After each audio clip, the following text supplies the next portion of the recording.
Swayam Prabha. Digital India. Educated India.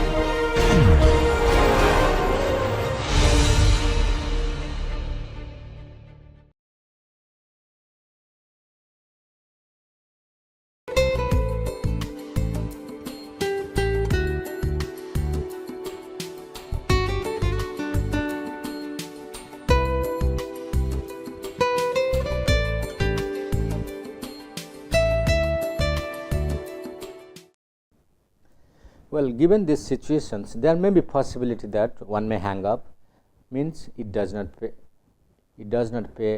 to take abuse from anyone.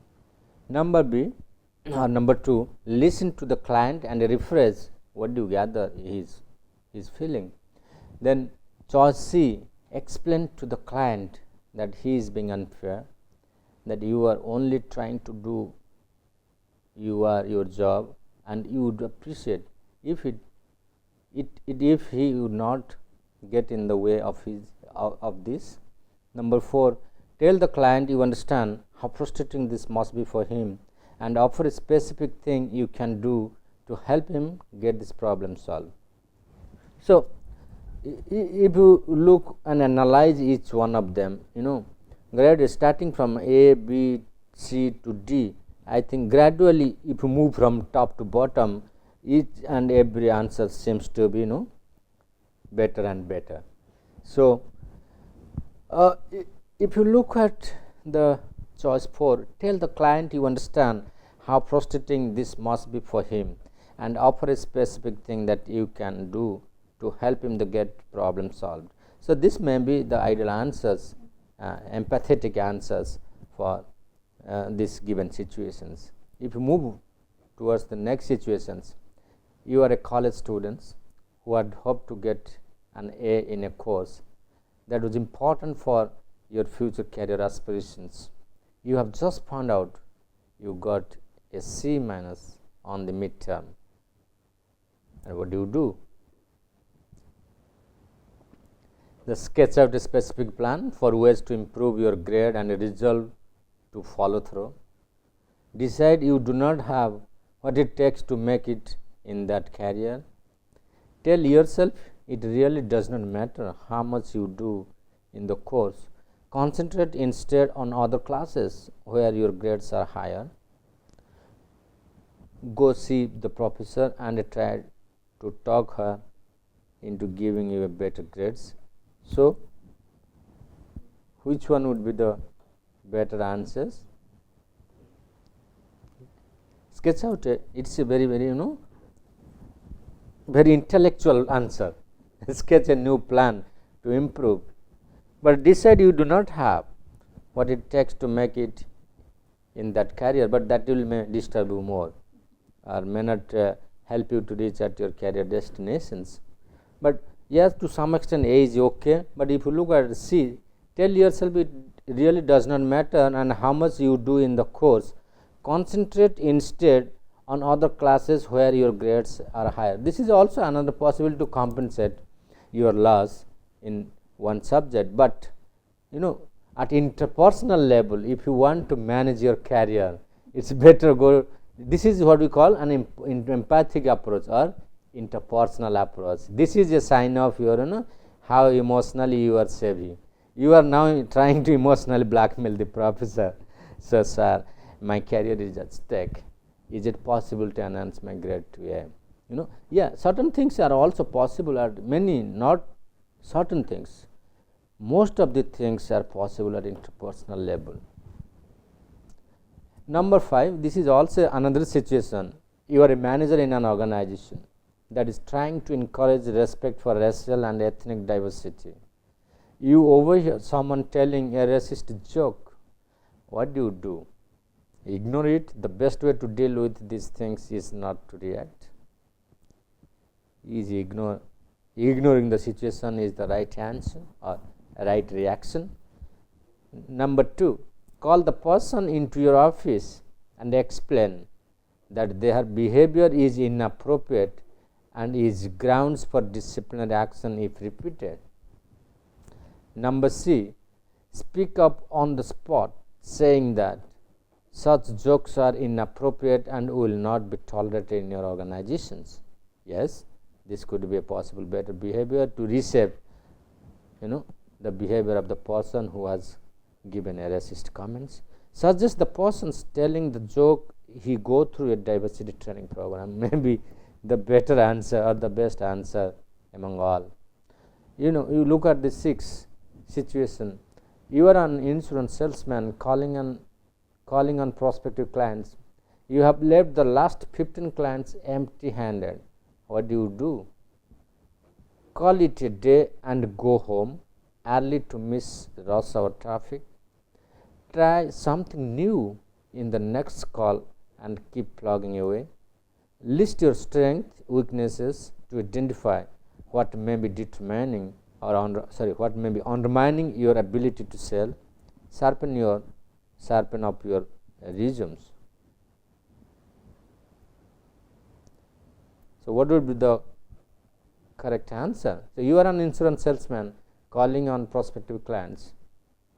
You have left the last 15 clients empty-handed. What do? Call it a day that you go home early to miss rush hour traffic. So number 3 seems to be a good answer. List your strength and weakness to identify what you may be undermining your ability to sell. But another way to you can reproject, modifying your CV, that yes, you are capable of doing. You're making your CV more impressive and attracting your client organizations to be getting shortlisted. You are trying to calm down a colleague who has worked herself into a fury because the driver of another car has cut dangerously close in front of her. What do? Tell her to forget about it. She is okay now and it is no big deal. That is possible. Put on one of her favorite tapes and try to distract her. Join her in criticizing the other drivers.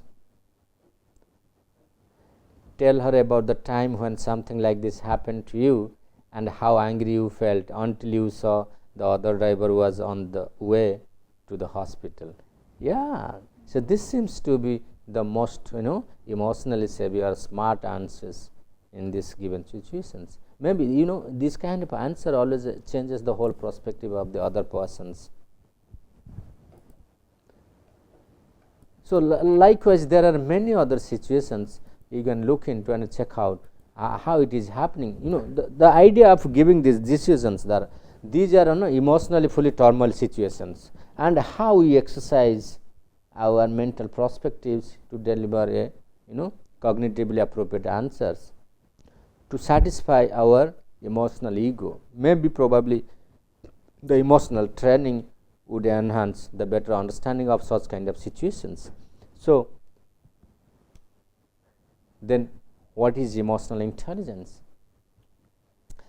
Emotional intelligence is not about being nice all the time. You are not here to make people happy always at the cost of yours. So it is about being honest. Many times what happens, people say, no, I can take all the pain to make happy the world around me. No, it's not. Emotional intelligence is not about being touchy-feely. It is about being aware of your feelings and those of others. Emotional intelligence is not about being emotional.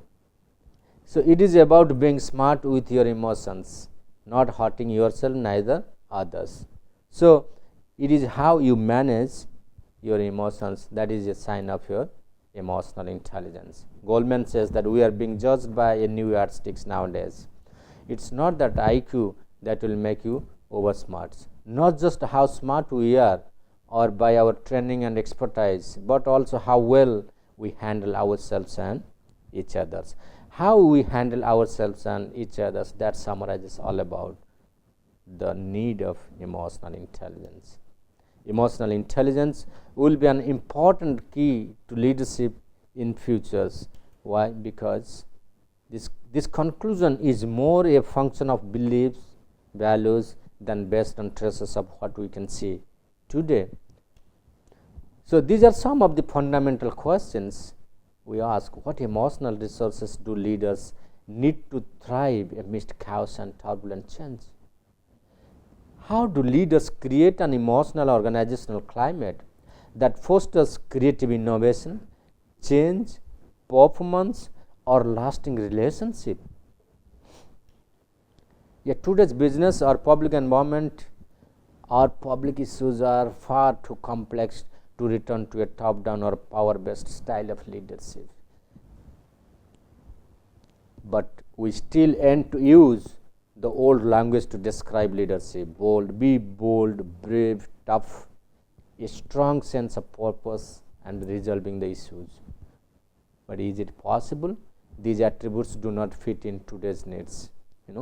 Today's workforce is much more diverse, doesn't accept the authentic style of often adopted leadership styles following historical model of leadership. You look at Stalin, Lenin, Hitler, Mussolini, you look at anybody else, they all exercise the autocratic leadership of leadership styles, and those times are gone now.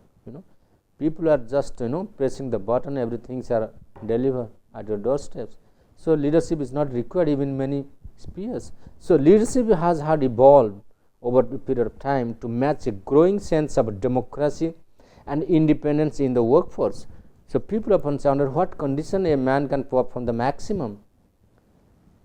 I used to ask this question. Some people say, sir, salary. Some people say, sir, work environment. I don't need much salary. I need a good, pleasant work environment. Somebody says, sir, I need independence. I don't want to be ruled by others. I don't want others to disturb me. So autonomy is utmost important. Some people say, sir, I always look for career opportunity. No leader can hold me longer than 2 years if I do not see any career growth. So that's why it is one of the biggest challenge in today's organization. In IT sectors particularly, more than 40% turnover. So people are leaving, organizations even paying very high salaries, people are not still taking because they are not happy with the work they are doing. So career opportunities, autonomy, independence, work environment, salary, etc., etc. So this has become a problem for leaders. Leadership has to evolve to match the growing sense of democracy and independence in the workforce. Another issue is that employees now have far more options and choices than the foot soldiers of yesterday. In earlier times, job perspectives were very limited. Now, when after globalizations, the world has become a free trade zone, enormous opportunities for jobs. So leaders now need to manage and lead an empowered workforce and go beyond the consultative, cooperative, and democratic style of today's leadership. These new demands include, consultation and involvement. So that is why in India, during mid-90s, one new leadership style evolved out of leadership research, that is called, anti-style of leadership.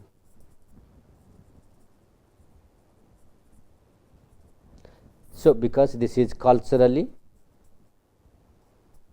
fit to Indian context, Indian organization. So what is anti-style of leadership? N stands for nurturant, and T stands for task. So one side you nurture people with your empathic attitudes, other side you become a heavy taskmaster, then you can be effective. So in very simple local terms, in India people often say, beta thoda kaam kar do. Or when I come to in Bengal, if you call somebody dada mera kaam ho gaya, so the very term dada concepts has some extra impact on employee's behavior, that he feels there some emotional impact is there. So similarly in other cultures, so there are some culturally specific tone of voice needs to be exercised, and that will influence, that will bring extra influence on the job behavior of employees. So leadership, this kind of leadership is more effective in Indian context. Why? Because Indians are basically emotional in nature. A little bit of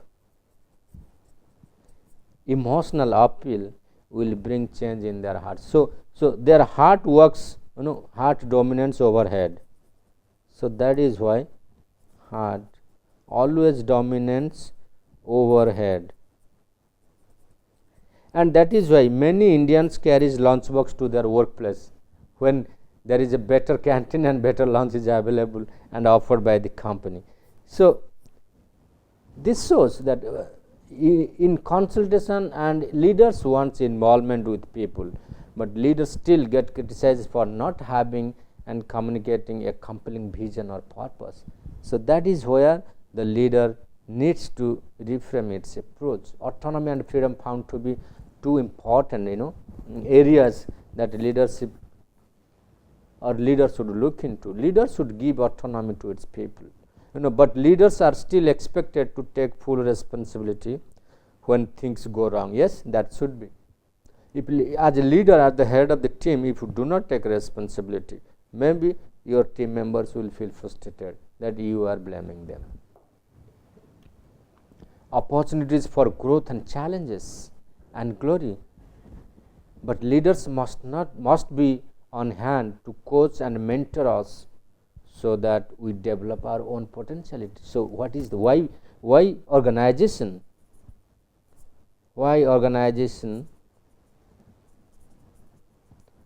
suffers from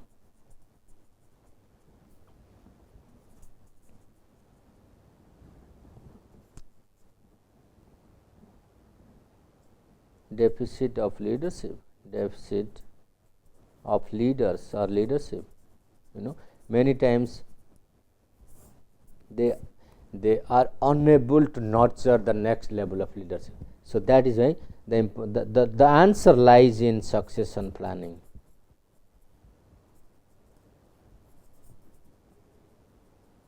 So as a leader of the organization, you should nurture the next level. Nurturing the next level leadership,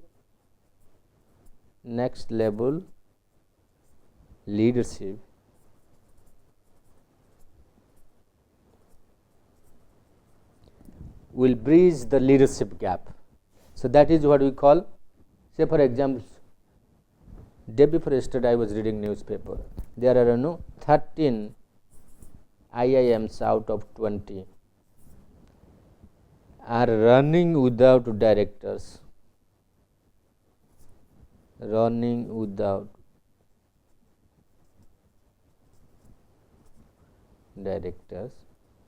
it was reported in Indian Parliament. So the minister's answer was that they are in the process of doing it, and they have given, the senior most professor of this institute has taken over as in charge or acting director. If you think that person is competent enough to lead that institute or organization, why to make him as the director? Or is there in a question mark to his leadership? So that is a big questions to be answered. Then how this? Then what would be the fate of these organizations who do not have leaders to lead them? Where will they go? So that means the organizations are suffering from leadership crisis.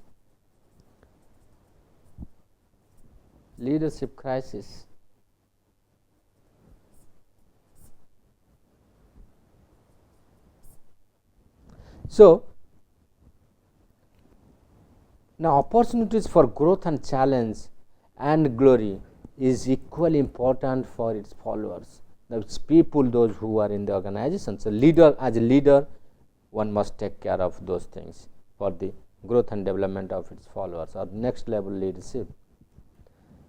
Inclusion and team spirit. One should not feel that he is isolated. He is not part of the team, he is not part of the organizations.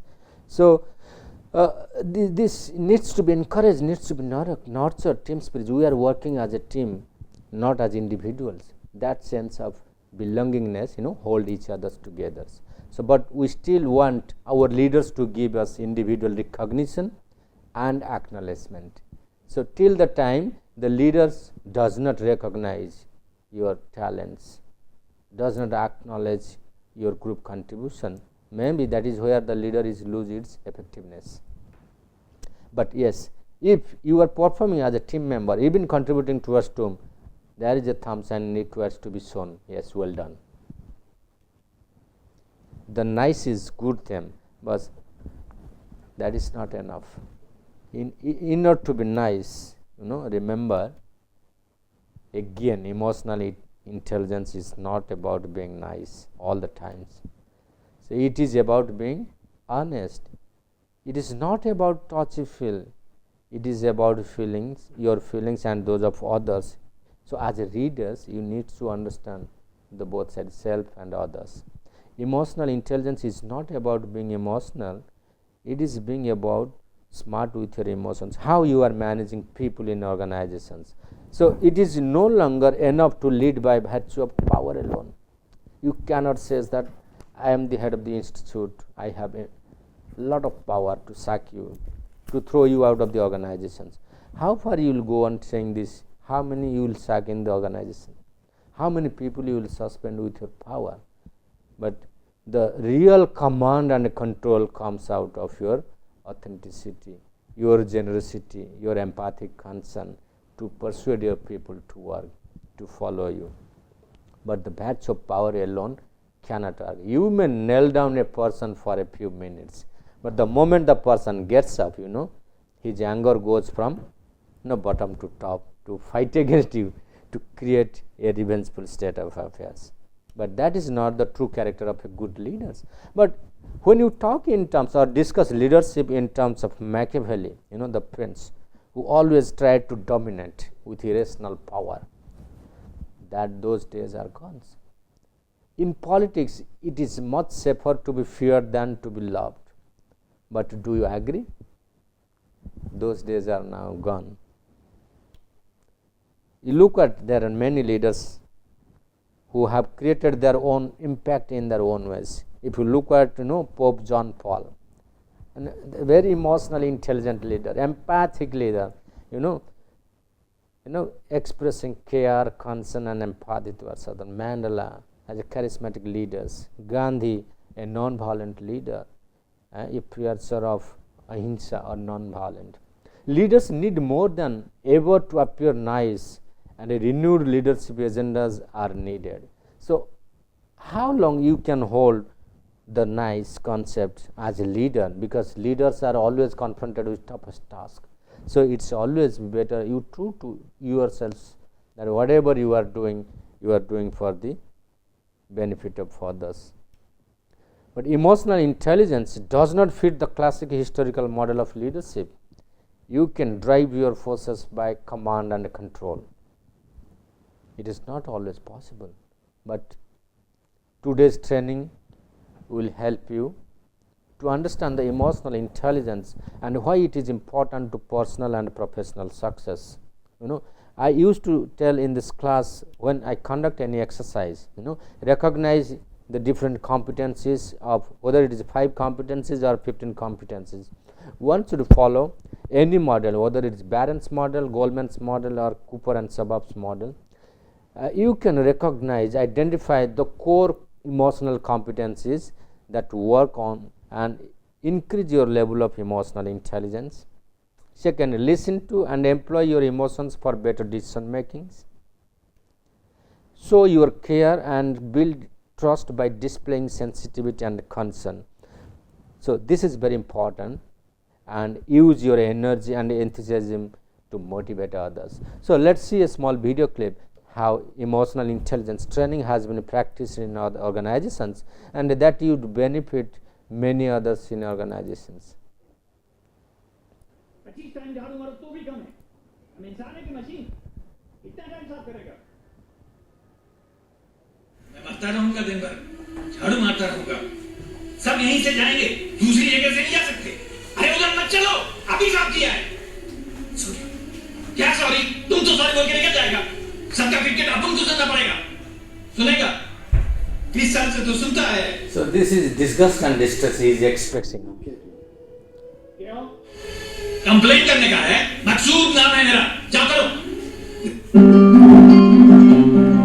Now Sanjay Dutt, being the hero of this movies, he tries to express his empathic concern. सच्ची।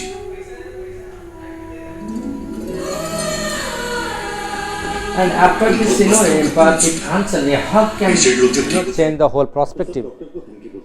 This is acknowledging his service orientations and contributions कोई thank you नहीं बोलता। towards the organization. मेरे को तुमको thank you बोलने का मकसूद है। And this is what we call organizational awareness. The leader should be aware who needs what. A simple hug can change the whole behavior of the employee. And see the change in the same person. Now he has now forgotten all his pent up anger. So this kind of situations, if practiced in organizations, maybe we will be able to train our people to be emotionally assertive, and we will be able to nurture empathy within the employees. So this slides also shows that the emotional bank accounts, your deposit and withdrawals. Seek first to understand what is happening in the situation. Keep promises. Don't only commit promises. You have to keep the promises in order to prove yourself as authentic. Honesty, with a lot of honesty. You should practice openness, kindness. You should be courteous. You should create a win-win situation both for you and your counterpart. Otherwise, other people will feel that you are being, or he or she is being cheated. No deal thinkings. Clarifying expectations. What do you expect from others? Loyalty to the absent. If you are committing some errors, immediately apologize or extend apologies. Receiving feedback and give I message. I made it, I committed this. So that means you are taking responsibility for your own mistakes.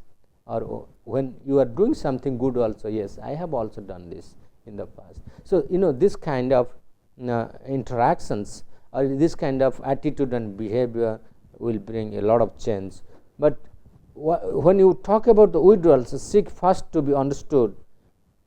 Always open scope for interactions. This is called what? Openness to experience.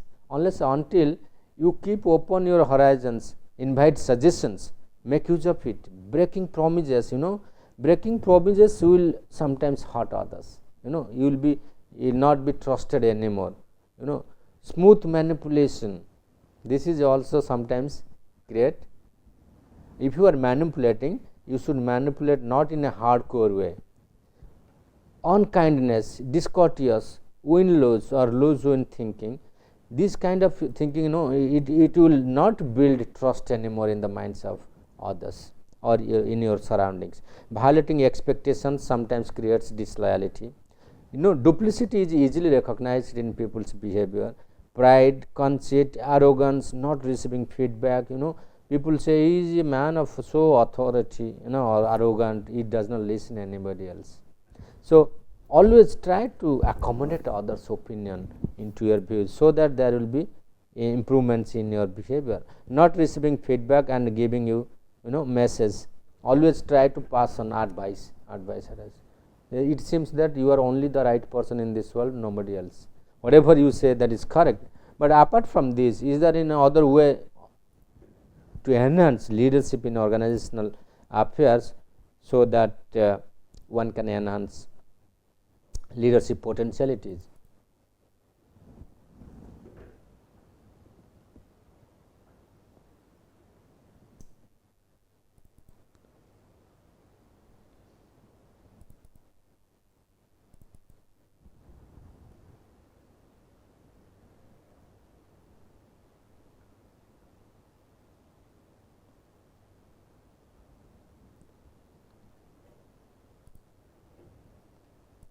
There are many other ways also to enhance one's emotional intelligence, like restructuring cognitive skills, cognitive conducting an inner dialogue. Suppose you have made mistakes, just ask yourself why, what is the source of the mistakes, why you have done this, how it can be solved. So this kind of, it's nothing, inner dialogue is nothing but introspection. So that's why I always say that nobody can change you until you want to change yourself. So introspection is the best solution for changing one's perspectives. Say for examples like reading and interpreting social cues. You say for examples, you have entered into situations that is quite unfamiliar to you. Like say for examples, you have gone to a 5-star hotel, you have never come across such foods in your lifetimes, but how you eat them, you do not know that even a particular style of eating is used over there. But a person who is emotional intelligence will observe and imitate others and suddenly take clue out of that to manage the situation. That is how we develop, understanding about the situation, understanding the perspective of others. We can restructure our cognitive skills when you try to understand from others' point of views. Understanding behavioral norms, what are the exact norms that are being followed in a given situations. So that is why, if you are able to tap to the situations, then that will be equivalent to no, you are behaving like as per the situations. Having a positive attitude towards life, when you take everything positively, maybe the negative side of every situation will be minimized. So that is the advantage of thinking or taking positive in life. Developing realistic expectations. You do not create much bigger goals that are unattainable and unachievable. So these are some of the ways that one can restructure his cognitive skills to enhance his emotional intelligence. We will come back again to examine the other domains of emotional intelligence skills.